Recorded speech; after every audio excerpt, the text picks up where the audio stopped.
University మంచి భవిష్యత్తు కోసం తెలుగు విద్యార్థులు ఇష్టపడే యూనివర్సిటీ. కాల్ 9059052378 9059052379.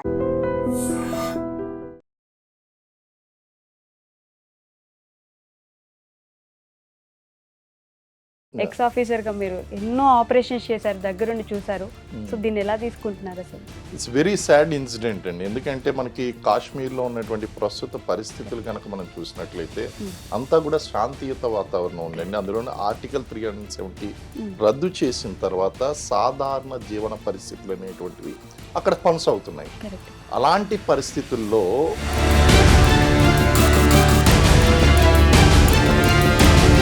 అమాయకులైనటువంటి సాధారణ పౌరుల్ని మట్టు పట్టడం అనేటువంటిది చాలా శోచనీయమైనటువంటి విచారించదగినటువంటి అంశం అండి. అసలు ఈ స్థాయిలో మన ప్రధానమంత్రి గారు రియాక్ట్ అవుతారు. హిందువులను మాత్రమే అది పనిగా మీరు ఇది చదవండి, చదవలేకపోతున్నారంటే వీళ్ళు హిందువులు అన్నట్టు అది పనిగా చంపడం ఎలా జరుగుతుంది? జిహాద్, మేము ఆజాద్ కాశ్మీర్ కావాలి, ఈ పవిత్ర జిహాద్లో మేము చనిపోయినా సరే జన్నత్కి వెళ్తాము, మేము స్వర్గానికి వెళ్తాం, చావు కూడా వాళ్ళు చనిపోవడాన్ని వాళ్ళు వీరమరణంగా తీసుకుంటున్నారండి. సో ఇక్కడ ఏ ఖురాన్లో చెప్పారు సార్ ఇట్లా మనుషులను చంపితే మీరు జన్నత్? ఖురాన్లో అక్కడ ఏం చెప్పలేదు కదండి. ఈవెన్ ఖురాన్లో కూడా మనకి ఎక్కడ కూడా ఇలాంటివన్నీ కూడా మనకి చెప్పడం అనేటువంటి జరగలేదు. సో అక్కడ ఏంటి అంటే వాళ్ళు హాయ్ హలో నమస్తే, welcome back to our channel. నేను మీ వైషు. పహల్గామ్ ఇన్సిడెంట్లో ప్రాణాలు కోల్పోయిన ప్రతి కుటుంబానికి నా ప్రగాఢ సానుభూతి తెలియజేసుకుంటూ దగ్గరుండి ఎన్నో ఆపరేషన్స్ చేసిన X major officer major Srinivas గారు ఈరోజు నాతో పాటు ఉన్నారు. సార్తో అయితే చాలా విషయాలు మాట్లాడదాం పహల్గామ్ ఇన్సిడెంట్ గురించి. సార్ నమస్తే. సార్ నమస్తే అండి. ఎలా ఉన్నారు sir? I'm very good and how are you? బాగున్నాను సార్. బట్ ఫస్ట్ ఇన్సిడెంట్ వినంగానే ఎక్స్ ఆఫీసర్గా మీరు ఎన్నో ఆపరేషన్స్ చేశారు, దగ్గరుండి చూశారు. సో దీన్ని ఎలా తీసుకుంటున్నారు అసలు? ఇట్స్ వెరీ సాడ్ ఇన్సిడెంట్ అండి. ఎందుకంటే మనకి కాశ్మీర్లో ఉన్నటువంటి ప్రస్తుత పరిస్థితులు కనుక మనం చూసినట్లయితే అంతా కూడా శాంతియుత వాతావరణం ఉందండి. అందులోనే ఆర్టికల్ 370 రద్దు చేసిన తర్వాత సాధారణ జీవన పరిస్థితులు అనేటువంటివి అక్కడ కొనసాగుతున్నాయి. అలాంటి పరిస్థితుల్లో ఈ ప్రపంచ దేశాల యొక్క దృష్టిని ఆకర్షించాలి అనేటువంటి ఒకే ఒక్క ఉద్దేశంతో ఈ ఉగ్రవాద సంస్థలు అమాయకులైనటువంటి సాధారణ పౌరుల్ని మట్టు పట్టడం అనేటువంటిది చాలా శోచనీయమైనటువంటి విచారించదగినటువంటి అంశం అండి. అసలు ఈ స్థాయిలో మన ప్రధానమంత్రి గారు రియాక్ట్ అవుతారు అని ఎవరు ఊహించలేరు. రీజన్ ఏంటి అంటే అక్కడ భద్రతా దళాల మధ్య మరియు ఈ యొక్క ఉగ్రవాదుల మధ్య నిరంతరం ఆపరేషన్స్ జరుగుతూనే ఉంటాయి. ఉగ్రవాదులు చనిపోతూ ఉంటారు, అలాగే ఆర్మీ జవాన్లు ఆఫీసర్లు కూడా వీరమరణం పొందుతూనే ఉంటారండి. It's a routine thing. ఇది జరుగుతూనే వస్తుంది. గత కొన్ని దశాబ్దాలుగా మనం చూస్తే 80s 90s నుంచి ఇది కొనసాగుతూనే వస్తుందండి. ఆర్టికల్ 370 రద్దు అయిన తర్వాత చెదురుమదురుగా కొన్ని సంఘటనలు జరిగినప్పటికీ ఇలాగ టార్గెటెడ్ గా వచ్చి ఒక సివిల్ పౌరులు ఎవరైతే ఉన్నారో అందులోనూ వాళ్ళు సేద తీరడం కోసం, వేసవి సెలవులకి సేద తీరడం కోసం వచ్చి అక్కడ కాశ్మీర్ టూరిజానికి ఎంకరేజ్ చేస్తున్నటువంటి వాళ్ళు. ఎందుకంటే కాశ్మీర్కి ప్రధానమైనటువంటి ఆదాయం టూరిజం అండి. సో ఈ అటాక్ ఏదైతే ఉందో ఈ అటాక్ ని పౌరుల్ని టార్గెట్ గా చేసుకోవడం, అలాగే one is that particular time is very important. రెండోది the target group another important thing అండి. ఈ రెండు అంశాలు కూడా వీళ్ళకి మిలిటెంట్ ఈజీగా రికగ్నిషన్ ని, విపరీతమైనటువంటి పేరుని, వాళ్ళకి కావాల్సింది ఏంటి అంటే చిన్న పని చెయ్యాలి, పెద్ద గుర్తింపు రావాలి. అంటే అమ్మో వీళ్ళు ఇంత భయంకరమైనటువంటి వాళ్ళ, ఇంత భయాన్ని సృష్టిస్తారా? వాళ్ళు సింపుల్ గా చంపలేదు. వాళ్ళు ఎలా చంపారు అంటే ఏదో సినిమాల్లో చూపించినట్టు వాళ్ళు ఒక విధ్వంసాన్ని సృష్టించి, ఒక భయాన్ని సృష్టించి, వాళ్ళు ఒక డ్రామటైజ్ అనేటువంటిది ఆ యొక్క ఏదైతే ఉందో ఆ విధ్వంసాన్ని వాళ్ళు డ్రామటైజ్ చేశారు. డ్రామటైజ్ చేసి వాళ్ళు ఎంచుకుని మరి ఏదో మూవీస్ లో చూపించినట్టు ఏదో ఒక ప్రత్యేకమైన సందేశం ఇవ్వాలి అన్నట్టు చేశారండి. It's really very very sad incident. And India ఈ విధంగా రియాక్ట్ అవ్వడం ఏదైతే ఉందో ఇట్స్ వెరీ మచ్ వెల్కమ్డ్ అండి. అది పనిగా మోదీ గారికి చెప్పు అంటే మోదీకి చెప్పు వెళ్ళి it's very direct. You are challenging. After all you are a militant. ఒక మిలిటెంట్, ఒక ఉగ్రవాది, తీవ్రవాది తీవ్రవాది అయినటువంటి నువ్వు డైరెక్ట్ గా నువ్వు ప్రైమ్ మినిస్టర్ కి నువ్వు వెళ్ళి చెప్పు అంటే you're throwing an open challenge. It is a pre planned script. It is a pre planned script. ఈ యొక్క పాకిస్తానీ చీఫ్ అసీం మునీర్ ఎవరైతే ఉన్నారో ఇతని యొక్క డైరెక్షన్ లో జరుగుతున్నటువంటి ప్రీ ప్లాన్డ్ స్క్రిప్ట్ ప్రకారమే అది జరిగింది. లేకపోతే మోడీకి చెప్పి గతంలో ఎప్పుడు లేదుగా ఇటువంటి డ్రామటైజ్డ్ ఇన్సిడెంట్స్ అనేటువంటి గతంలో జరగలేదండి. First time this is happening. ఒక డ్రామటైజ్డ్ సిచ్యువేషన్ లో చేశారు వాళ్ళు. ఇంతకు ముందు ఆపరేషన్స్ అంటే చాలా చూసారు కదా సార్ ఇలాంటివే. మరి ఇది మాత్రం ఎందుకు ఇంత స్పెషల్ గా కనిపిస్తుంది? ఎందుకని హిందువులను మాత్రమే అది పనిగా మీరు ఇది చదవండి, చదవలేకపోతున్నారంటే వీళ్ళు హిందువులు అన్నట్టు అది పనిగా చంపడం ఎలా జరుగుతుంది? అంటే ఇక్కడ కాశ్మీరీ తీవ్రవాదులు they are backed up by total jihadi అండి. జిహాదీ వాళ్ళ చేస్తున్నటువంటిది జిహాదీ. జిహాదీ అంటే ఒక మతపరమైనటువంటి ఉద్యమము వాళ్ళు చేస్తుంది. జిహాద్, మేము ఆజాద్ కాశ్మీర్ కావాలి, ఈ పవిత్ర జిహాద్లో మేము చనిపోయినా సరే జన్నత్కి వెళ్తాము, మేము స్వర్గానికి వెళ్తాం, చావు కూడా వాళ్ళు చనిపోవడాన్ని వాళ్ళు వీరమరణంగా తీసుకుంటున్నారండి. సో ఇక్కడ ఎవరు ఏమి కాదన్నా సరే, అవునన్నా కాదన్నా, ఇది మతంతో ముడిపడినటువంటి అంశము. మతం చెడ్డది అని ఎవరు అనరండి. మతం మంచిదే, మతం ఎప్పుడూ మంచిదే. అది ఎప్పుడు కూడా మీకు లాట్ ఆఫ్ థింగ్స్ మీకు నేర్పిస్తుంది, ఫిలాసఫీ ఇస్తుంది, మీకు మానసిక ప్రశాంతతను ఇస్తుంది, మీకు తెలియనటువంటి ప్రశ్నకు సమాధానం ఇస్తుంది. మతం అవసరం, మతం మంచిదే, మత తత్వం చెడ్డది. ఏ ఖురాన్ లో చెప్పారు సార్ ఇట్లా మనుషులను చంపితే మీరు జన్నత్? ఖురాన్ లో అక్కడ ఏం చెప్పలేదు కదండి. ఈవెన్ ఖురాన్ లో కూడా మనకి ఎక్కడ కూడా ఇలాంటివన్నీ కూడా మనకి చెప్పడం అనేటువంటి జరగలేదు. సో అక్కడ ఏంటి అంటే వాళ్ళు ఆ ఇస్లాం లో పాటించేటువంటి పంచసూత్రాలు, 5 పిల్లర్స్ ఆఫ్ ఇస్లాం అంటాం. ఆ 5 పిల్లర్స్ ఆఫ్ ఇస్లాం లో వాళ్ళు కల్మా ఫస్ట్ ఏదైతే ఉందో ఆ కల్మా, అల్లా మాత్రమే దేవుడు, దేవుడు ఒక్కడే, అల్లా మాత్రమే దేవుడు. ఇక్కడ సమస్య ఉందండి. అల్లా మాత్రమే దేవుడు అంటే మరి ఇతర దేవుళ్ళు మరి వాళ్ళ విశ్వాసాల ప్రకారం వాళ్ళు వెళ్ళాలండి. సో ఇక్కడ ఎంత లేదనుకున్నా సరే ఈ యొక్క టెర్రరిజం ఏదైతే ఉందో ఆ టెర్రరిజం మతం యొక్క రంగు ఖచ్చితంగా పులుముకుందండి. రెండోది మిగిలినటువంటి సూత్రాలు, కల్మాతో పాటు వాళ్ళకి ఏముందండి, నమాజ్ ఉందండి. రోజుకి 5 సార్లు నమాజ్ చేయాలి. ఫజర్, జుహర్, అసర్, మగరిబ్, ఈషా అనేటువంటి 5 నమాజులు చేస్తారండి రోజుకి. దెర్ ఇస్ నో ప్రాబ్లం, చేసుకోండి, నమాజ్ చేయొచ్చు. అలాగే జకాత్, జకాత్ also there is no problem. పవిత్ర మాసమైనటువంటి రమాదాన్ మాసంలో పేదలకు దానాలు చేస్తారు, దెర్ ఇస్ నో ప్రాబ్లం, జకాత్ లో ప్రాబ్లం లేదు. అలాగే మనకి ఈ యాత్ర, హజ్ యాత్ర చేస్తారండి. హజ్ యాత్రలో ఏమాత్రం కూడా ప్రాబ్లం లేదు. సో మరి ఇందులో ప్రాబ్లం లేనప్పుడు మరి టెర్రరిస్టులు ఇంత ప్రశాంతంగా ఉన్నటువంటి గొప్ప మతాన్ని ఎందుకు టెర్రరైజ్ చేస్తున్నారు? జిహాద్ ప్రకటించి ఆ జిహాద్ తో మతాన్ని ఇంక్లూడ్ చేసి మత తత్వాన్ని ఎందుకు స్ప్రెడ్ చేస్తున్నారు? Live and let live policy. నీ మతం మీకు గొప్పది, ఆయన మతం ఆయనకు గొప్పది. సో మతం ఎప్పుడు చెడ్డది కాదండి, మత తత్వం. నా మతం మాత్రమే గొప్పది, నా మతస్థులు మాత్రమే ఈ ప్రపంచంలో ఉండాలి, ప్రపంచం మొత్తం కూడా ఇస్లాంతో స్ప్రెడ్ చేయాలి. ఇవన్నీ కూడా మనకి మధ్యయుగం నుంచి జరుగుతున్నటువంటిది. రీసెంట్ గా మనం ఆ మూవీ కూడా చూసాం, చావా మూవీ. ఆ చావా మూవీలో కూడా ఔరంగజేబ్ ఏ విధంగా ఆ యొక్క మతపరమైన లాస్ట్ లో కూడా ఏమంటారు, నువ్వు మతం మార్చుకో, నేను నీకు మొత్తం నిన్ను స్వతంత్రుని చేసేస్తాను, నిన్ను విముక్తిని చేస్తాను, నిన్ను రాజాలా చూసుకుంటాను అంటే లేదు. అంటే అప్పటి నుంచి కూడా ఈ మతపరమైన మధ్యయుగం నుంచి కూడా మనకు జరుగుతున్నాయండి మతపరమైనటువంటి సమస్యలు. ఇది మతపరమైన ఒక అంశంగానే తీసుకోవాలంటారా? 100% మతపరమైనటువంటి అంశంగానే తీసుకోవాల్సినటువంటి అంశం. ఎందుకంటే అక్కడ ఉన్నటువంటి తీవ్రవాదం అనేటువంటి మతంతో 100% ముడిపడి ఉంది.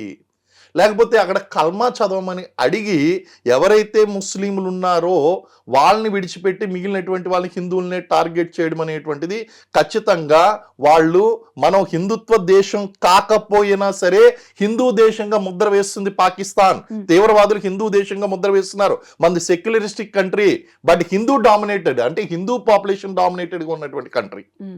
2011 జనాభా లెక్కల ప్రకారం మనం చూసుకున్నట్లయితే 79.8% మంది, అంటే సుమారు 80% మంది హిందువులు మన భారతదేశంలో ఉన్నారు. అయితే మనది హిందూ కంట్రీ కాదు, హిందూ పీపుల్ ఎక్కువగా ఉన్నటువంటి కంట్రీ. కరెక్ట్. మరి 14.2% మంది ముస్లింలు కూడా ఉన్నారు. సో మైనారిటీలో మెజారిటీ ఎవరంటే ముస్లింలు. ముస్లింల్లో ఎంతో మంది దేశభక్తులు ఉన్నారు. ఈ రోజు యుద్ధం వస్తుంది అంటే పాకిస్తాన్కి ఎదురుగా నేను యుద్ధం చేస్తాను అనేటువంటి వెళ్ళేటువంటి సైనికులు ఉన్నారు. అలాగే ప్రభుత్వ అధికారులు ఉన్నారు, వీళ్ళందరూ కూడా మనకి గొప్ప దేశభక్తులు ఉన్నారండి. We never doubt their patriotism because they are respecting their religion. They are never towards the communalism వైపు వెళ్ళలేదు వాళ్ళు. కానీ ఇక్కడ సమస్య ఏమొస్తుంది అంటే కమ్యూనలిజం వైపు వెళ్ళడం, జిహాద్ వైపు వెళ్ళడం, ఆజాద్ కాశ్మీర్ అని వెళ్ళడం. అసలు ఆసిమ్ మునీర్కి ఏం పని పట్టిందండి నాకు అర్థం కాదు. అతను ఏమంటాడు, కాశ్మీర్ని మేము ఎప్పటికీ విడిచిపెట్టాం. Is it suppose to be told? ఇక్కడ ఆల్రెడీ కాశ్మీర్ని విడిచిపెట్టడం ఏంటి? కాశ్మీర్ ఏ రోజో రాజా హరిసింగ్ ఏ రోజో భారతదేశంలో కలిపేశాడు. ఆ రోజు జరిగినటువంటి ఒప్పందం ఏదైతే ఉందో జవహర్లాల్ నెహ్రూకి అండ్ రాజా హరిసింగ్కి, మీ పాకిస్తాను ఇటు కాశ్మీర్ మీద దాడి చేస్తూ ఉంటే ఆయన భారతదేశం యొక్క సహాయాన్ని అర్థించి ఆ సమయంలో ఆయన స్వతంత్రంగా ఉన్నటువంటి యొక్క కాశ్మీర్ సంస్థానాన్ని భారతదేశంలో కలిపేశాడు. మనం ఆ కలిపిన వెంటనే మనం పాకిస్తాన్ మీదకి యుద్ధంకి వెళ్ళినప్పుడు మనం చేసినటువంటి పొరపాటు ఏంటి అంటే అప్పటికే వాళ్ళు ఆక్యుపై చేసుకున్నటువంటి కాశ్మీర్ ప్రాంతాన్ని మనం వెనక్కి తీసుకుపోవడమే ఆ రోజు చేసినటువంటి చారిత్రాత్మకమైనటువంటి తప్పిదం అండి అది. అందుకే ఈ రోజు ఈ మిలిటెంట్స్, సీమాంతర ఉగ్రవాదం, ఈ రోజు ఒక పాకిస్తాన్కి ఒక స్కోప్ ఏర్పడింది. అక్కడ ఉన్నటువంటి పాక్ ఆక్యుపైడ్ కాశ్మీర్లో ఉగ్రవాద సంస్థలన్నింటినీ కూడా Pakistan army backed up by ISI ద్వారా వాళ్ళు బ్యాకప్ చేసి వాళ్ళకి పూర్తి స్థాయిలో శిక్షణ ఇచ్చి భారతదేశంలో ముఖ్యంగా కాశ్మీర్లో అక్కడ పాక్ ఆర్మీకి ఆ చీఫ్కి ఏం పని పట్టిందండి, మాకు కాశ్మీర్ని విడిచిపెట్టాం, గతంలో మేము ఎప్పుడు దానికోసం పోరాడాం, ప్రస్తుతం పోరాడుతున్నాం, భవిష్యత్తులో కూడా దానికోసం పోరాడుతాం అంటే వాడు గతంలో మేము తీసుకోలేకపోయాం, ప్రస్తుతం తీసుకోలేకపోతున్నాం, భవిష్యత్తులో కూడా తీసుకోలేరు. సింపుల్. బట్ ఈ రెచ్చగొట్టేటువంటి వ్యాఖ్యలు ఏదైతే ఉన్నాయో అది నాట్ యాక్సెప్టబుల్ అండి. It is very clearly sowing this is not only the action of the militants. ఇది కేవలం తీవ్రవాదులు చేసినటువంటి పని మాత్రమే కాదు, దీని వెనకాల ఖచ్చితంగా ఐఎస్ఐ యొక్క హస్తము, పాకిస్తాన్ యొక్క హస్తం ఖచ్చితంగా ఉందండి దీని వెనకాల. And it is totally linked with జిహాద్ అండ్ మతపరమైనటువంటి అంశాలు ఇందులో ఉన్నాయి. అయితే 1-2 అంశాలు కూడా నా దృష్టికి వచ్చినాయండి. ఏంటి అంటే అక్కడ ముస్లింలు కూడా చనిపోయారు కాబట్టి ఇది మీరు అనవసరంగా మీరు మతపరమైనటువంటి రంగును పులుపుతున్నారు అనేటువంటిది. అక్కడ ముస్లింలు చనిపోవడం అనేటువంటిది వాస్తవం. కానీ ఎందుకు చనిపోయారంటే ఇక్కడే నేను చెప్తానండి, తీవ్రవాదులు అనేటువంటి వాళ్ళకి మన వాళ్ళు పరాయి వాళ్ళు అనేటువంటిది ఉండదు. అవసరమైతే వాళ్ళ అస్తిత్వానికి దెబ్బ కొడితే కనుక ప్రమాదం జరిగితే సొంత వాళ్ళని కూడా చంపుతారు అన్నదానికి ఇదే ఇన్సిడెంట్ ఉదాహరణ. ఎందుకంటే అక్కడ గుర్రాలను అద్దెకిచ్చేటువంటి వ్యక్తి ముస్లిమే. మరి అతన్ని ఎందుకు చంపారు అని అడుగుతున్నారు కదా. ఎందుకు చంపారంటే అక్కడ వచ్చినటువంటి వాళ్ళందరినీ కూడా లోకలైట్స్ ఉన్నారు, అక్కడ ఉన్నటువంటి మిలిటెంట్స్లో లోకలైట్స్ ఉన్నారు, వాళ్ళని రికగ్నైజ్ చేయగలుగుతారు, వాళ్ళని రికగ్నైజ్ చేస్తే రేపు పొద్దున మళ్ళీ వాళ్ళ ప్రాణాలకు ప్రమాదం అని చెప్పి ఇతను రికగ్నైజ్ చేయగలిగినటువంటి వ్యక్తి ముస్లిం అయినప్పటికీ కూడా చంపేశారు.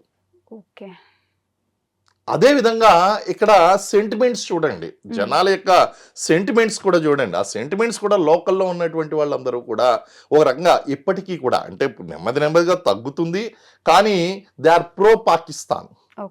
ఆ ప్రో పాకిస్తాన్గా ఉండడం గల కారణం ఏంటి అంటే మనం పాక్ ఆక్యుపైడ్ కాశ్మీర్ మనం తీసుకోకపోవడం వల్ల ఆ రోజు మనం తీసుకుని ఉంటే ఈ సమస్య పాక్ ఆక్యుపైడ్ కాశ్మీర్ తీసుకోవడం లైన్ ఆఫ్ కంట్రోల్ వచ్చింది.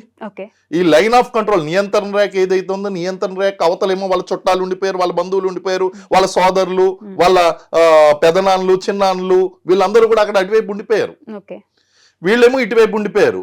వీళ్ళ మనసు ఎప్పుడు కూడా అక్కడే ఉంది. సో ఇప్పుడు పిఓకే ఎక్కడుంది? పాకిస్తాన్ దగ్గర. మమ్మల్ని కూడా పాకిస్తాన్ లో కలిపేయండి. అసలు కాశ్మీర్ మందా కాదా సార్? ఇప్పుడు ఇండియా 100% మందండి, మనకు ఆ డౌటే రాకూడదు. అసలు 100% కాశ్మీర్ మనదే.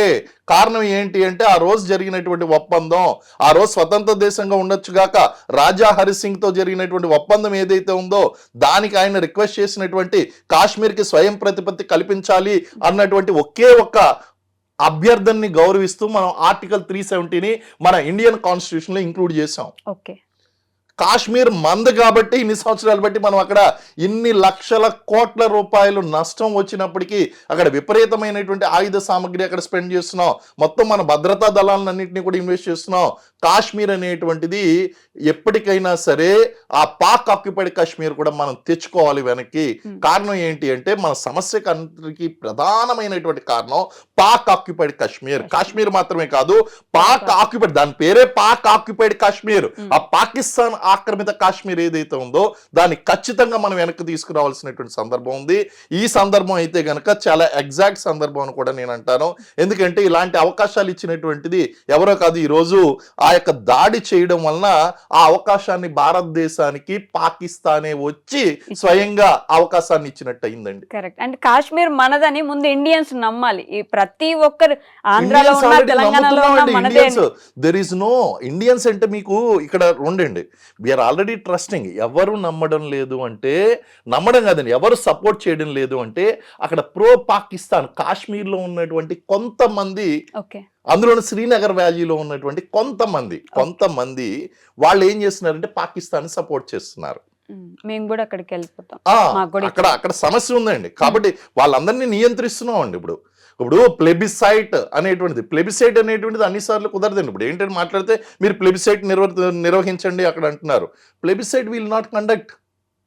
ఒకసారి ఈ యొక్క దేశంలో అంతర్భాగం అయిన తర్వాత మనం ఎలా ఇచ్చేస్తామండి? మన ఇంటి పక్కన ఉన్నటువంటి గజం స్థలమే మన ఇంటి పక్క వాళ్ళకి ఇవ్వమే. వివాదం వచ్చినప్పుడు అలాంటి ఒక దేశానికి సంబంధించినటువంటి ఇన్ని వేల చదరపు కిలోమీటర్లు ఉన్నటువంటి ప్రాంతాన్ని మనం పక్క దేశానికి ఇస్తామా? నీకు ప్లెబిసైట్ నిర్వహించినంత మాత్రాన అవకాశమే లేదండి. మన దేశ సార్వభౌమత్వానికి, ఇది దేశ గౌరవానికి సంబంధించినటువంటి అంశము. కాశ్మీర్ని విడిచిపెట్టేటువంటి ప్రసక్తే లేదు. విడిచిపెట్టడం లేదు కాబట్టే మనం దాన్ని మన కంట్రోల్లో ఉంచుకున్నామండి. అయితే పాక్ ఆక్యుపైడ్ కాశ్మీర్ మాత్రం ఎప్పటికైనా సరే మనం వెనక్కి తీసుకురావాలి. ప్రస్తుతం ప్రపంచ దేశాల్లో మనకి అన్ని దేశాల యొక్క మద్దతు కూడా ఇక్కడే ఉంది, భారతదేశం తరపునే ఉందండి. This is the best time నిజంగా చెప్పాలి అంటే గనక పాక్ ఆక్యుపైడ్ కాశ్మీర్ బ్యాక్. అవునండి. But blood always demands blood అంటారు కదా సార్. ఇప్పుడు ఈ సిచ్యువేషన్ లో దాన్ని మనం ఎంతవరకు పరిగణించవచ్చు? మీరు ఒకసారి నన్ను పర్సనల్ గా కనుక ఒపీనియన్ అడిగితే యుద్ధం వద్దని చెప్తానండి. ఓకే. కానీ జరిగినటువంటి సిచ్యువేషన్స్ బట్టి మనకు ప్రొఫెషనల్ గా ఆలోచించమంటే అవసరమైతే రక్తం చిందించి అయినా సరే ఆ పాక్ ఆక్యుపైడ్ కాశ్మీర్ వెనక్కి తీసుకురావాలి అని చెప్తాను. రెండు వాదనలు ఉన్నాయండి.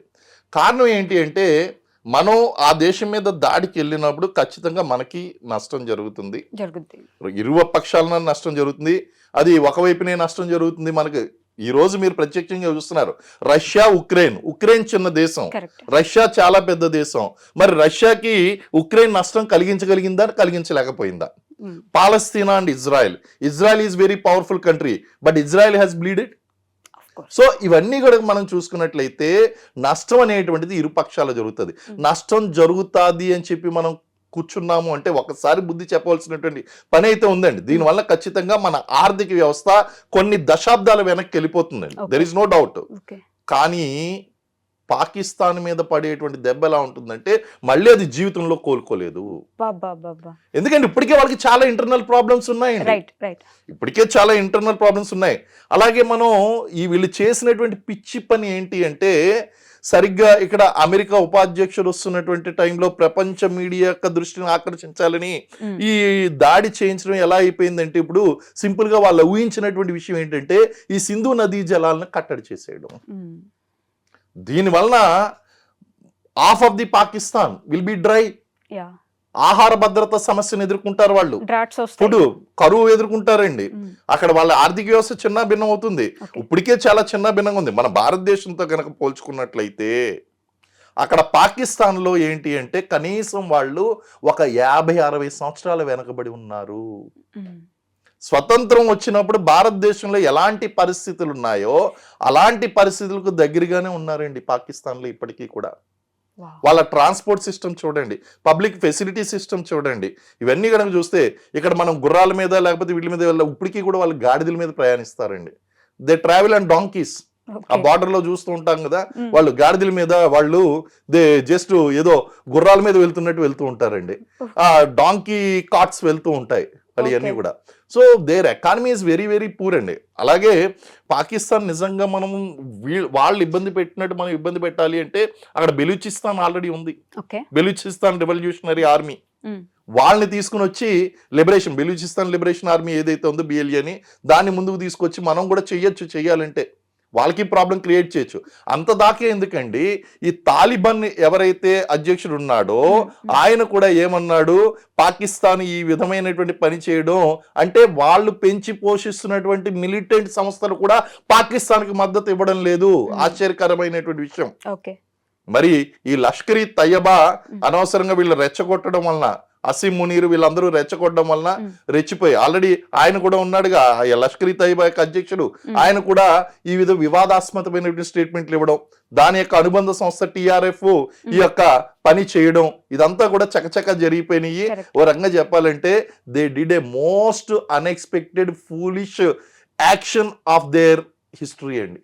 ఓకే. ఇప్పుడు మనం ఒక దశాబ్దం వెనక్కి వెళ్ళినా పర్లేదు, ఖచ్చితంగా పాకిస్తాన్ వాళ్ళు మొత్తానికి డిమాలిష్ అయిపోవాల్సిందే అన్నట్లు ఉన్నారు కదా ఇండియాలో ఒకటే ఒక ప్రశ్న అండి. ఇప్పుడు చాలా మంది ప్రజల సెంటిమెంట్స్ అన్ని కూడా ఎలా ఉంటాయంటే యుద్ధంకి వెళ్ళాలంటే వెళ్ళాలి అని. ఒకటే ప్రశ్న అడుగుతాను, ఆ యుద్ధంలో బాంబు వచ్చి నీ ఇంటి మీద పడితే నీ ఇల్లు కూలిపోద్ది, నీకు ఓకేనా?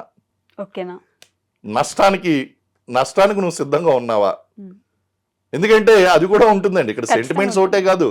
ఇప్పుడు మీకు చెప్తున్నా డైరెక్ట్ గా అక్కడ ఉన్నటువంటి వెస్టర్న్ కోస్ట్ ఏదైతే ఉందో, ఆ వెస్టర్న్ కోస్ట్ ఉన్నటువంటి గుజరాత్ కానీ, రాజస్థాన్ కానీ, లేకపోతే ఆ మహారాష్ట్ర కానీ, ఈ ప్రాంతాలన్నీ కూడా ఎఫెక్ట్ అవుతాయండి వార్ వస్తే. వాళ్ళు ఆల్రెడీ వాళ్ళ గోరీ మిజైల్స్ ఇవన్నీ కూడా రెడీగా పెట్టు కూర్చున్నారు. ఆ మొత్తం బార్డర్ అంతా కూడా స్ట్రెంథన్ చేసుకుని ఉన్నారండి. అలాగే మనం కూడా మిజైల్స్ ని కాశ్మీర్ తీసుకుని వెళ్తున్నాం.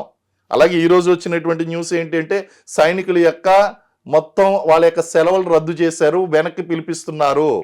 అంటే యుద్ధానికి ముందు కనిపించేటువంటి సూచనలు అన్ని కనిపిస్తున్నాయండి. ఆల్మోస్ట్ ఆల్ మనం యుద్ధం వైపు అడుగులు వేసేస్తున్నాం. ఎందుకంటే పాకిస్తాన్కి రెండో దారి లేదండి. ఎప్పుడైతే వాళ్ళు ఊహించినటువంటి జరిగింది, ఇన్ని సంవత్సరాలు బట్టి మనం ఆ యొక్క ట్రీటీని, సింధు నదీ జలాల యొక్క ఒప్పందాన్ని గౌరవించి మనం ఇస్తుంటే వాళ్ళ హక్కుగా భావించారు. ఆ పశ్చిమ నదులు ఏదైతే ఉన్నాయో ఆ నదులన్నీ కూడా భారతదేశం కనికరించడం వల్ల వస్తుంది అని కాదు, వాళ్ళ హక్కుగా భావించారండి. దాని వల్ల ఏం జరిగిందంటే ఈ రోజు మన దేశంలో పుట్టినటువంటి నదీ జలాల మీద ఆ పట్టు అనేటువంటిది మనమే కోల్పోయాం. ఇది ఎవరికీ తెలియనటువంటి అంశం అండి ఇన్ని సంవత్సరాలు బట్టి. ఈ నదీలు జలాలన్నీ కూడా భారతదేశంలో పుట్టాయి, భారతదేశంలో పుట్టి పాకిస్తాన్లోకి వెళ్తున్నాయి. ఈ యొక్క ఒప్పందం చేసుకోవడం వలన హక్కు ఎవరికి వెళ్ళిపోయిందంటే వాళ్ళు దాన్ని ఏంటంటే, నువ్వు గతంలో ఇచ్చావు కదా ఇప్పుడు ఎందుకు ఇవ్వవు? ఇప్పుడు ఏమవుతుందంటే మీరు రెంట్కు ఉండగా ఒక 50 సంవత్సరాలు 60 సంవత్సరాలు అయితే వాళ్ళకి హక్కుగా మారిపోతుందండి. అలాగే ఇది కూడా ఎలా తయారైందంటే ఇన్ని సంవత్సరాలు బట్టి వాళ్ళకి ఈ నదీ జలాలు అనేటువంటి ఇవ్వడం వలన ఎలా జరిగింది అంటే వాళ్ళకి ఇది ఒక హక్కుగా మారిపోయింది. దాంతో వాళ్ళు ఏమంటున్నారు, ఈ నదీ జలాలను మాకు తిరస్కరించినట్లయితే మా మీద యుద్ధం ప్రకటించినట్లే, మీ యుద్ధానికి సన్నద్ధంగా ఉన్నాం, ధీటైనటువంటి జవాబు చేద్దాం. మాటల యుద్ధం నడుస్తుందండి, రెచ్చగొడుతున్నారు. సింధు నది జలపాతం మనవి కదా, అవి మనం ఒప్పందం చేసుకోవడం వల్ల ఇచ్చేవండి 1960s లో. ఇప్పుడు అది ఆపడం వల్ల ఎంత వరకు ఇబ్బంది పడతారంటారు పాకిస్తాన్? డ్రాట్ ఒకటి కంపల్సరీ వస్తుందండి, డెఫినెట్ గా వస్తుంది. వాళ్ళ ఎకానమీ ఖచ్చితంగా ఎఫెక్ట్ అవుతుందండి. అండ్ యుద్ధం చేసే స్థాయికి పాకిస్తాన్ వెళ్ళింది అంటే దాని యొక్క ఇంపార్టెన్స్ అర్థం చేసుకోండి. మనం వేరే ఆప్షన్ వదిలిపెట్టలేదు. మనం ఎన్ని రకాలుగా టైట్ చేయాలి. యూరీ సంఘటన జరిగింది, పుల్వామా సంఘటన జరిగింది. ఏ సంఘటన జరిగినప్పుడు కూడా మనం ఎప్పుడు కూడా వీటిని ట్రీటీలో రద్దు చేయలేదండి. First time in history we have done it. So వాళ్ళు అవసరమైతే మేము యుద్ధం చేసుకున్నా సరే నీళ్లు తెచ్చుకుంటా ఉంటున్నారు. మోదీ గారు ఎలా తీసుకోబోతున్నారు అంటారు? ఇప్పుడు ఆయన తీసుకున్న యాక్షన్లు ఆల్రెడీ ఏవైతే తీసుకున్నారో ఆల్రెడీ పాకిస్తాన్ లో వణుకు పుడుతుండొచ్చు ఈ పాటికే, బట్ నెక్స్ట్ ఎలాంటి స్టెప్ తీసుకోబోతున్నారు అంటారు? ఖచ్చితంగా ఇప్పుడు ఆల్రెడీ మనం యుద్ధం వైపు అయితే అడుగులు వేసామండి, సన్నద్ధత అయితే నడుస్తుంది. కొన్ని ఇండికేషన్స్ ఉంటాయండి. వార్ యాక్చువల్ గా ఇదంతా కూడా మీరు ఇద్దరు వ్యక్తులు దెబ్బలాడుకున్నప్పుడు ఎలా ఉంటదంటే నిన్ను కొడతాను ఆల్మోస్ట్ ఆల్ మీదకు వెళ్తారు, కొట్టుకోకపోవచ్చు. ఇప్పుడు కూడా ఏం జరుగుతుందంటే కొంత సన్నద్ధత నడుస్తుందండి. There are clear cut indications కొన్ని ఉంటాయండి. ఆ ఇండికేషన్స్ ఒకటి సెలవులు రద్దు చేయడం, రెండోది ఆ బార్డర్ లో ఉన్నటువంటి స్ట్రెంత్ ని పెంచడం. అది ఆల్రెడీ పాకిస్తాన్ చేయడం మొదలు పెట్టేసింది. మనం ఇప్పుడు దాన్ని చూసి మనం కూడా ఇప్పుడు ఏం చేసాం, ఈ సంఘటన తర్వాత బార్డర్ లో సీజ్ ఫైర్ ఓపెన్ అయిపోయిందండి. సీజ్ ఫైర్ అంటే ఏంటి, మీరు ఫైర్ చేయొద్దు, నేను ఫైర్ చేయను. ఇప్పుడు ఎప్పుడైతే ఈ రెండు దేశాల మధ్య టెన్షన్ మొదలైందో సీజ్ ఫైర్ అనేటువంటిది ఉల్లంఘించాం. వాళ్ళు ఉల్లంఘించారు, మనం ఉల్లంఘించాం. వాళ్ళు ఫైర్ చేశారు, మనం రిటాలియేట్ చేస్తున్నాం. సో అక్కడ బార్డర్ లో ఇప్పుడు కంటిన్యూస్ గా దీపావళి నడుస్తుందండి. అక్కడ వాళ్ళు కాలుస్తున్నారు, ఇక్కడ మనం కాలుస్తున్నాం. రోజు దీపావళి అంటారు చూడండి, ఆ టైప్ లో అక్కడ మనకి నడుస్తుంది. బార్డర్ అంతా కూడా సీజ్ ఫైర్ అయిపోయింది, కాల్పులు జరుగుతున్నాయండి. బట్ పాకిస్తాన్లో ఆల్రెడీ మనం వస్తాం ఖచ్చితంగా ఇప్పుడు వాళ్ళ మీద యుద్ధానికి కానీ లేదంటే ఏదో ఒకటి మనం చేస్తామని వాళ్ళు ఆల్రెడీ కొంచెం లోపలికి వెళ్ళిపోయి జాగ్రత్త పడుతూ ఉండే సిచ్యువేషన్స్ ఉండుంటాయి కదా. కొంచెం టైం తీసుకొని నిదానంగా వెళ్ళి దెబ్బ కొట్టడం ఓకే అంటారా, లేదంటే ఇప్పుడే వెంటనే జరగాల్సిందే అంటారు? ఎస్, డెఫినెట్గా ఏంటి అంటే అండి, శత్రువు ఆదమరిచి ఉన్నప్పుడు దెబ్బ కొట్టడం అనేటువంటి బాలాకోట్ స్ట్రైక్ కూడా అలాగే చేసాం. Okay. So that is definitely a tactical decision. కానీ అంత సమయం మనం పాకిస్తాన్కి ఇవ్వలేదు. ఇప్పుడు కరెక్ట్. మనం సమయం తీసుకుని వాళ్ళు ఆదమరిచి ఉండి మనం చేసేది. వాడు ఇప్పుడు వచ్చేస్తున్నాడు, వాడే ముందుకు వస్తున్నాడు, పాకిస్తానే ముందుకు వస్తుందండి. కారణం ఏంటి అంటే ఇక్కడ నదీ జలాలు అనేటువంటి ఆగిపోయినాయి. కరెక్ట్. వాళ్ళని ఉక్కిరి బిక్కిరి చేస్తున్నాం, కార్నర్ చేస్తున్నాం. మూలన పెట్టి కొట్టినటువంటి పిల్లి తిరగబడుతుంది. పిల్లికి ఇంక వేరే ఆప్షన్ లేదు, మీద పడడం తప్ప. పాకిస్తాన్ పరిస్థితి అదే అయిపోయిందండి. ఇప్పుడు వాళ్ళకి ఆప్షన్ లేదు ఇప్పుడు. ఎందుకంటే సైలెంట్ గా ఉన్నా నష్టం జరిగిపోతుంది, యుద్ధానికి వెళ్ళినా నష్టం జరుగుతుంది. వెళ్ళినా నష్టమే వాళ్ళకి, యుద్ధం చేసినా నష్టమే, చేయకపోయిన నష్టమే. ఆప్షన్ లేదు. చాలా డిప్లొమాటిక్ గా ఈ డెసిషన్స్ అనేటువంటిది పైకి కనిపించినంత ఈజీ కాదు. So it is very crucial అండి, వెరీ క్రూషియల్గా వాళ్ళని కార్నర్ చేయడం అనేటువంటిది జరిగిందండి. అయితే ఎగ్జాక్ట్ యుద్ధం వస్తుందా లేదా అన్నదానికి కొన్ని ఇండికేషన్స్ ఉంటాయి. మనం స్టెప్ బై స్టెప్ వెళ్తున్నాం. ఇప్పుడు ఈ రోజు కనుక చూస్తే ఆయన ఇమీడియట్ గా ఏం చేశారండి, ప్రధానమంత్రి గారు ఆ యొక్క సౌదీ పర్యటన రద్దు చేసుకున్నారు. రద్దు చేసుకుని ఎక్కడికి వచ్చారండి, మన క్యాబినెట్ మీటింగ్ ఇమీడియట్ గా కండక్ట్ చేశారు. తర్వాత కొన్ని డెసిషన్స్ జరిగినాయి, వార్నింగ్స్ కూడా ఇచ్చారు. తర్వాత మోడీ గారు ఎప్పుడు కూడా లేనిది ఒక మాట ఆయన అన్నాడు. ఆయన ఇంగ్లీష్ లో స్పీచ్ ఇవ్వడండి, హిందీలోనే కదా మాట్లాడేది. సో ఆ టూర్ అనేటువంటిది బీహార్కి డైవర్ట్ చేసి, బీహార్ ప్రజలకు అర్థం అవ్వాలంటే హిందీలో మాట్లాడచ్చు, పాకిస్తాన్కి అర్థం అవ్వాలంటే హిందీలో మాట్లాడచ్చు. కాదు, entire world, wherever they are hiding, we go to them, we catch them, we kill them. Israel statement. Israel కూడా మొసాద్తో ఇలాంటి ఆపరేషన్సే కండక్ట్ చేసిందండి. ఇజ్రాయెల్ కూడా వాళ్ళు అటాక్ చేసినప్పుడు వాళ్ళ దేశం మీద ప్రపంచ దేశాల్లో ఎక్కడ ఉన్నా సరే వాళ్ళని వెతికి పట్టుకుని చంపుతామని చెప్పి శపథం చేశారు. అలాంటి శపథాన్ని ఈరోజు మన ప్రధానమంత్రి గారు చేశారండి. పరువు పోతుందండి. ఎందుకంటే మాటల ప్రధాని తప్ప చేతల ప్రధాని కాదు అంటారు ప్రతిపక్షాలు. లేదంటే దేశ ప్రజలు కూడా ఏమంటారు అంటే మనం మాట్లాడమే తప్ప చేతలు లేవా అంటారండి. ఆయన ఆ విధంగా మాట్లాడేడు అంటే there is a plan of action. ఎవరు కూడా, అందులోనూ మోడీ లాంటి విజనరీ ఎవరైతే ఉన్నారో అలాంటి వ్యక్తులు అంత ఈజీగా లూజ్ టాక్ చేయరు. సో దోస్ వర్డ్స్ వాల్యూ ఉన్నాయండి, ఆ వర్డ్స్ కి చాలా వాల్యూ ఉన్నది. So he's very serious. Plan of action highly top secret కాబట్టి we may not be know ఎప్పుడు స్ట్రైక్ చేస్తారు, ఎలా స్ట్రైక్ చేస్తారు, ఎక్కడ స్ట్రైక్ చేస్తారు, యుద్ధానికి వెళ్తారా లేదా మేజర్ ఆపరేషన్స్ అనేటువంటివి కండక్ట్ చేస్తారా, సర్జికల్ స్ట్రైక్స్ చేస్తారా, ఇవన్నీ కూడా టాప్ సీక్రెట్స్ అండి. ఆ యొక్క సర్ప్రైజ్ విల్ నాట్ బి, ఆ సర్ప్రైజ్ ఉండాలండి. ముందుగా చెప్పేస్తే surprise will not be there. కాబట్టి ఆ టాప్ సీక్రెట్ డెసిషన్స్ ఉన్నాయి. ఆయనకు ఒక ప్లాన్ ఉంది. We can only analyze the things. So definite గా he's very serious about that. And also అక్కడ జరుగుతున్నటువంటి ఇండికేషన్స్ చూడండి. ఇంకా కొన్ని మీకు సీరియస్ ఇండికేషన్స్ చెప్తాను.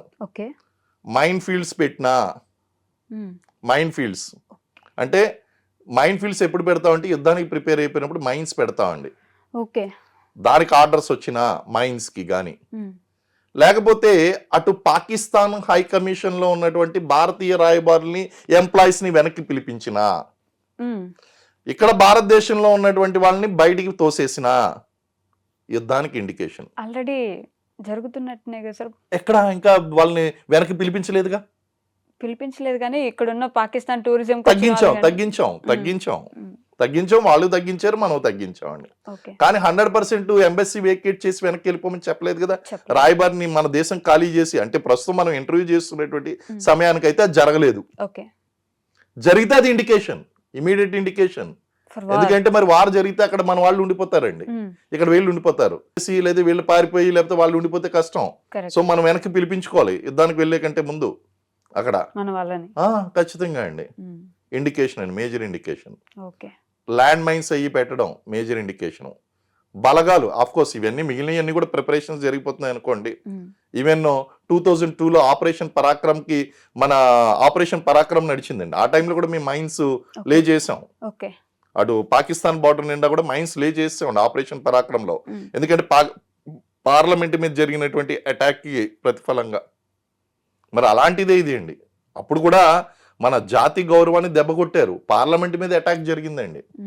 అప్పుడు కూడా యుద్ధానికి వెళ్ళిపోయినటువంటి వాళ్ళమే. అయితే అమెరికా ఆ శాటిలైట్ పిక్చర్స్లో స్ట్రైకింగ్ కోర్స్ ముందుకు అడ్వాన్స్ అవ్వడం చూసి వెనక్కి వెళ్ళమని చెప్పేసి మనకి అడ్వైజ్ ఇచ్చిందండి. ఓకే.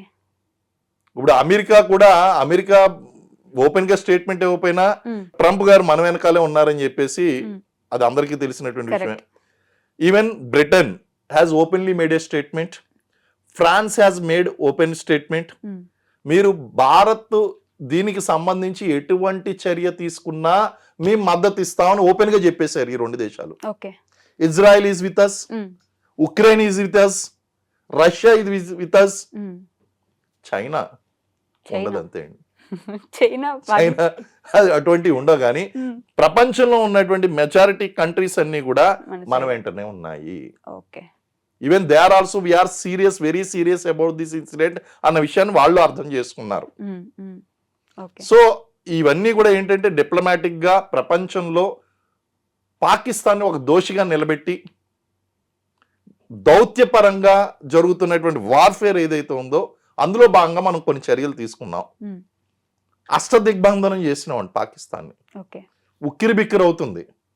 అయితే అందులో ఒకానొక మేజర్ డెసిషన్ ఏంటి అంటే సింధు నదీ జలాలను పాకిస్తాన్కి ఇవ్వకపోవడం.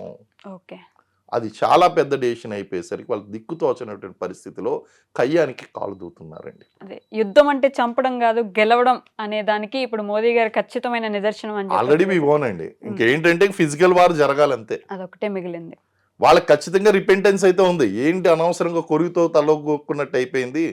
ఈ అసీం మునీర్ గారు ఎక్కడి నుంచి వచ్చాడు, వీడి స్టేట్మెంట్ ఇవ్వడం ఏంటి, వాళ్ళకి ఉంటుందండి. ఆల్రెడీ అక్కడ ఇమ్రాన్ ఖాన్ ఆల్రెడీ ఈ మేడ్ ఏ స్టేట్మెంట్. మీరు నిజంగా గనక అంటే వాళ్ళకు కూడా ఇంటర్నల్ పొలిటికల్ ఇష్యూస్ ఉంటాయి కదండి.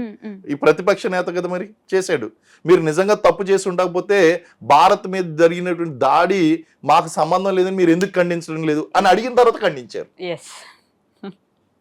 అది అడిగిన తర్వాత ఇలా బ్రెయిన్ ఎరిగింది, అరే మనం ఓపెన్ గా ఎలా ఒప్పుకుంటున్నాం, ఒక స్టేట్మెంట్ ఇవ్వాలి. ఇక్కడ ఇది జరిగిన వెంటనే మనం ఆల్రెడీ ఇక్కడ ప్రిపేర్డ్ గా ఎలా ఉన్నాం అంటే ఆర్మీ చీఫ్ యొక్క కనుసన్నల్లోనే జరిగింది. ఆర్మీ చీఫ్ ఏం చేశాడు, పాకిస్తాన్ బార్డర్ అంతా స్ట్రెంథన్ చేసుకున్నాడు, అటాక్ చేయించాడు. సో ఆ తర్వాత ఇమ్రాన్ ఖాన్ క్వశ్చన్ చేసిన తర్వాత వీళ్ళు స్టేట్మెంట్ ఇవ్వడం అనేటువంటి జరిగిందండి. సార్ ఇప్పుడు అన్నిటికంటే ఒక మేజర్ క్వశ్చన్, కాశ్మీర్ అనేది ఒక టూరిస్టిక్ ప్లేస్. ఇలాంటి సమ్మర్స్లో కానీ ఖచ్చితంగా టూరిజం కోసం మన వాళ్ళు చాలామంది వెళ్తారని తెలుసు. అలాంటి ప్లేస్లో హైలీ ఉండాలి కదా సెక్యూరిటీ, హైలీ ఆర్మీ ఫోర్స్ ఉండాలి కదా.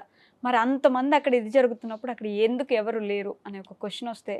ఓకే, యాక్చువల్గా మీరు అడిగినటువంటి క్వశ్చన్ ఇంకా చాలా సోబర్గా డీసెంట్గా ఉందండి. బయట వచ్చినటువంటి కామెంట్స్ ఏంటి అంటే ఇది సెక్యూరిటీ వైఫల్యం, ఇంటెలిజెన్స్ వైఫల్యం.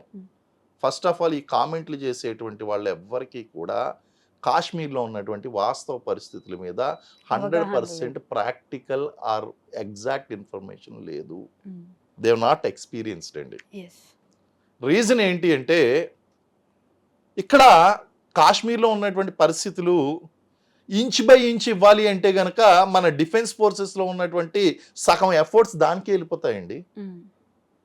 You cannot safe guard the each and every place.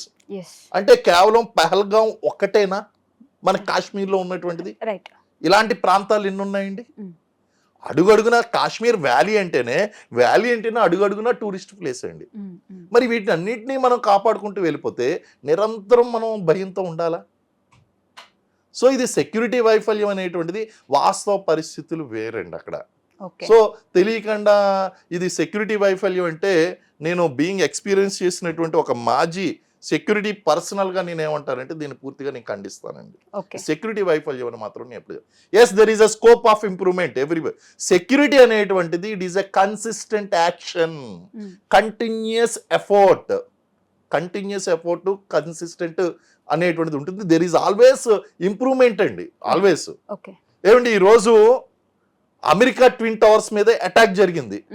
Attack జరిగితే అమెరికా వైఫల్యం అది? కాదు. ప్రపంచంలో అనేక దేశాల్లో తీవ్రవాద సంఘటనలు జరుగుతున్నాయి, అది వాళ్ళ వైఫల్యమా?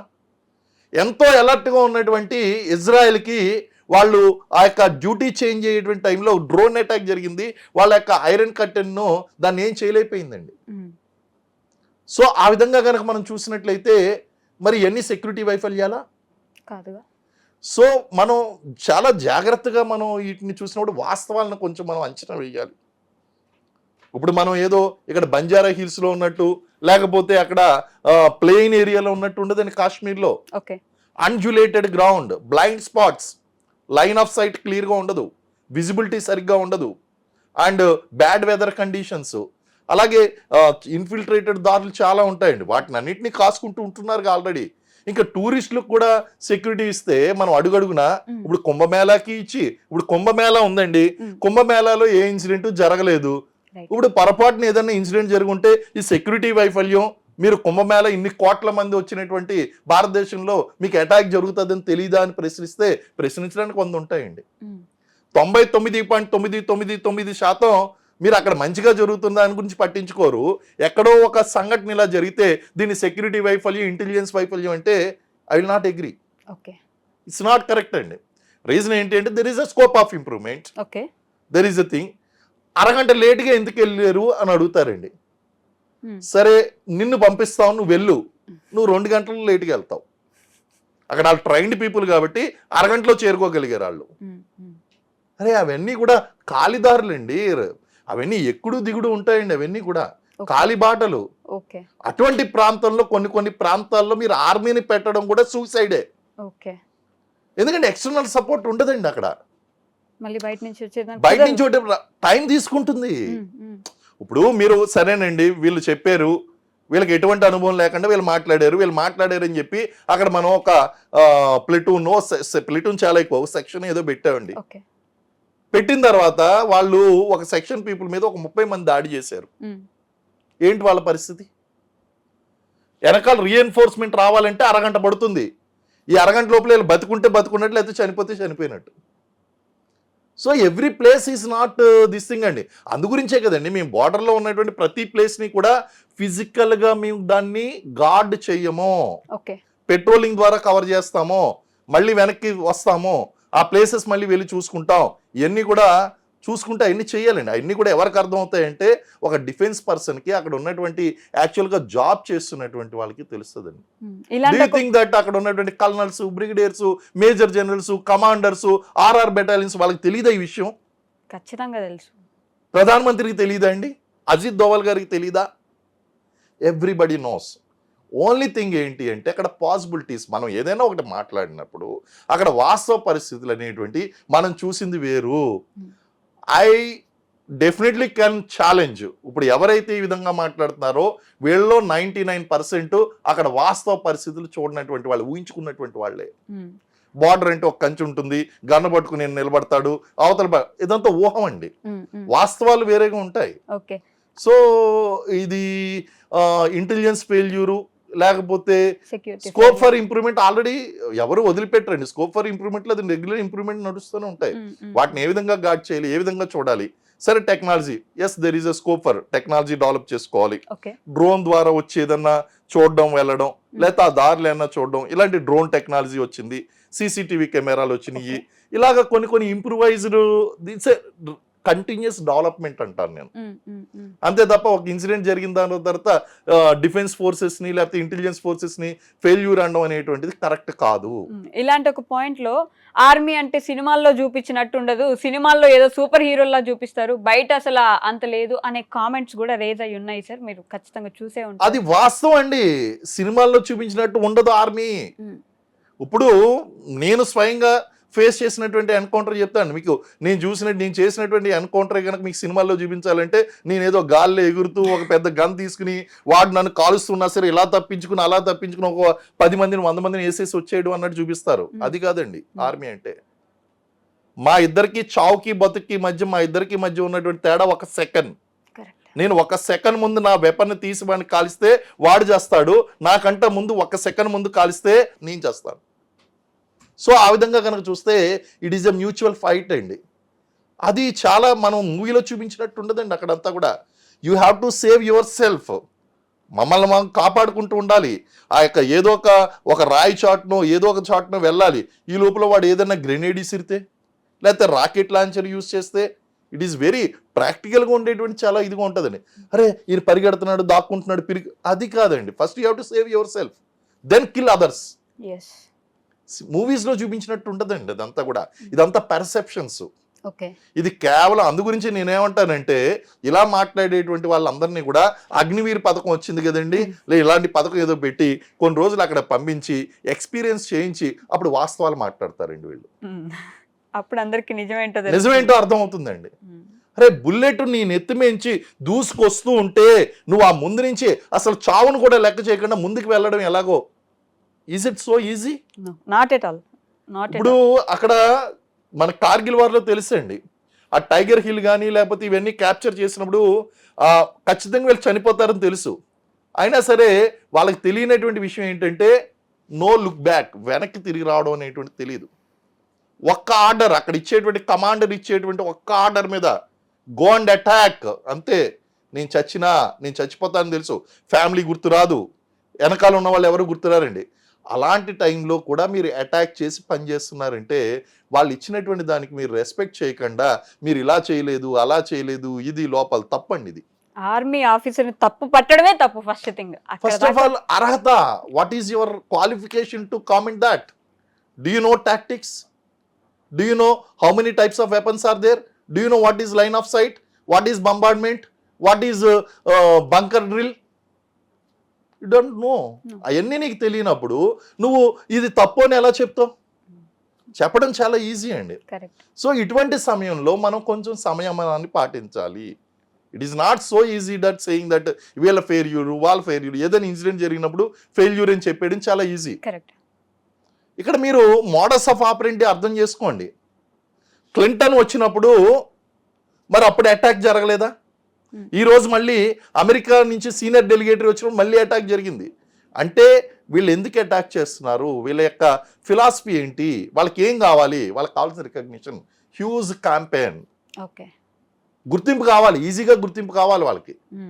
మిలిటెంట్కి కావాల్సింది రికగ్నిషన్, అస్తిత్వం కావాలి వాడికి. చిన్న పని చేయాలి, పెద్ద గుర్తింపు, దానికి పెద్ద ప్రచారం కావాలి. అందుకే కదా క్లింటన్ వచ్చినప్పుడు అటాక్స్ జరిగినాయి. అలాగే ఇప్పుడు అమెరికా నుంచి సీనియర్ డెలిగేటరీ వచ్చినప్పుడు కూడా అటాక్స్ అయినాయి. కాశ్మీర్లో ఉన్నట్టు నార్మల్ పర్సన్ డిస్టర్బ్ చేయాలి, ఇండియన్ ఎకానమీని డీస్టెబిలైజ్ చేయాలి. ఇవన్నీ కూడా అర్థం చేసుకోవాలండి. ఇవన్నీ అర్థం చేసుకుని మనం మాట్లాడాలి. ఏమో ఇప్పుడు నేను చెప్పినటువంటి దాంట్లో ఎంతమంది అర్థం చేసుకుంటారు, ఎంతమంది అర్థం చేసుకోరు, అసలు అర్థం చేసుకునేటువంటి కెపాసిటీ కూడా ఉందో లేదో నాకు తెలియదండి వాళ్ళకి. So we should be more careful. మనకు తెలిసినటువంటి లిటిల్ నాలెడ్జ్తోనో ఆ కొద్ది దాంతోనో దాన్ని కామెంట్ చేయడం అనేటువంటి తప్పు. ఫస్ట్ ఇది మానుకోండి. మన దేశాన్ని కాపాడుతున్నారు వాళ్ళు, వాళ్ళని ఎంకరేజ్ చేయండి వీలైతే.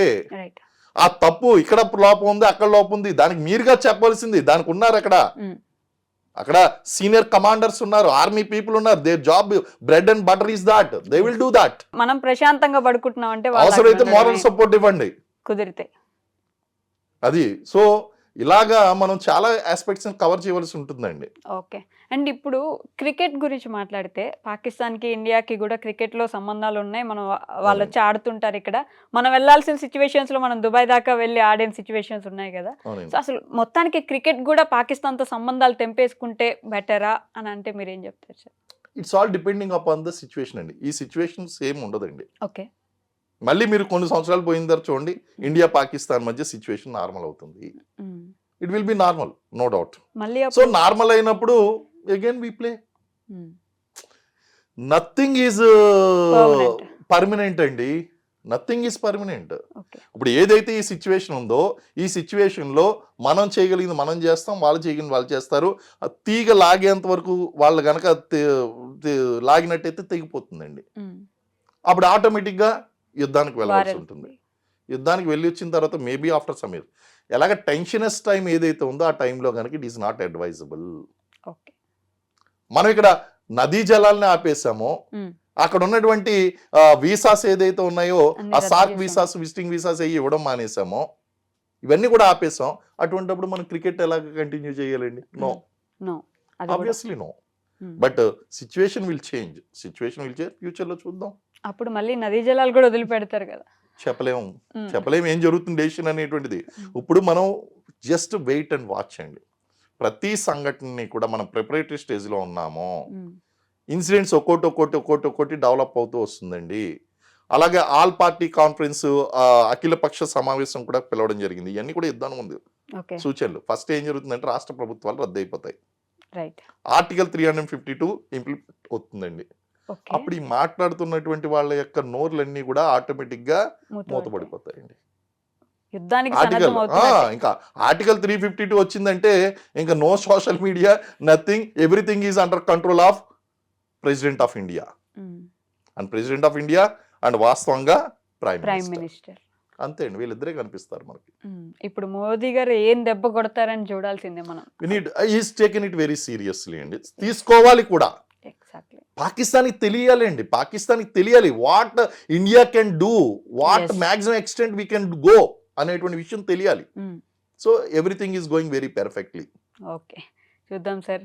అంటే మీలాంటి మేజర్స్ వచ్చి మాట్లాడుతున్నప్పుడు అక్కడ ఎన్ని ఇబ్బందులు పడి ఉంటే ఇంత ఇంత ఇంత కోపం వస్తుందో, మీకు ఇంత రౌద్రం తీసుకొచ్చి మాట్లాడుతున్నారు అనేది అర్థమవుతుంది.